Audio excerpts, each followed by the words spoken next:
তাই আজকে আমি আপনাদের সাথে শেয়ার করব খুব সুস্বাদু আর সহজ সাবুদানা বোলের রেসিপি। হ্যালো ফ্রেন্ডস, আমি সুমির রান্নাঘরে আপনাদের সবাইকে স্বাগত জানাচ্ছি। আমার আজকের রেসিপি সাবুদানা বোল। এবারে এগুলোর মধ্যে ফিল্টারের জল দিয়ে এগুলোকে পুরো রাত্রি ভিজিয়ে রেখে দিচ্ছি। এবার আমি সব ফলগুলোকে খুব ছোট ছোট করে কেটে নিলাম। আর এখানে আমি গ্রেট করে নিয়েছি একটা ছোট পিস ফ্রেশ নারকেল। এবার এর মধ্যে দিয়ে দিলাম কিশমিশ, কেটে রাখা খেজুর, আপেল আর বাকি কলাগুলো। আর গ্রেট করে নিয়েছি 2 ইঞ্চির মতো আদা।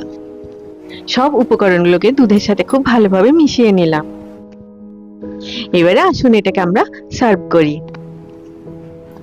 আপনারা আমার চ্যানেলটিকে সাবস্ক্রাইব করতে ভুলবেন না, আর পাশে থাকা বেল আইকনটি নিশ্চয়ই প্রেস করে দেবেন, তাহলে আমি যখনই নতুন কোনো ভিডিও আপলোড করব তার নোটিফিকেশন ঠিক আপনার কাছে পৌঁছে যাবে।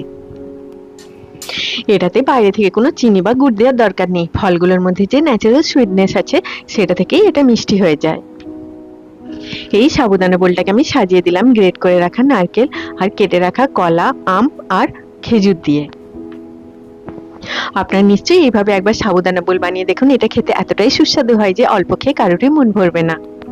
এটা আপনারা ব্রেকফাস্টে সার্ভ করতে পারেন, বা কিছু মিষ্টি খেতে ইচ্ছে করলে বানাতে পারেন, কিংবা কোনো ব্রত বা পুজোতেও এটা বানাতে পারেন। সবাই খুব ভালো থাকবেন। আবার আপনাদের সাথে আমার দেখা হবে আমার নেক্সট ভিডিওতে। Take care.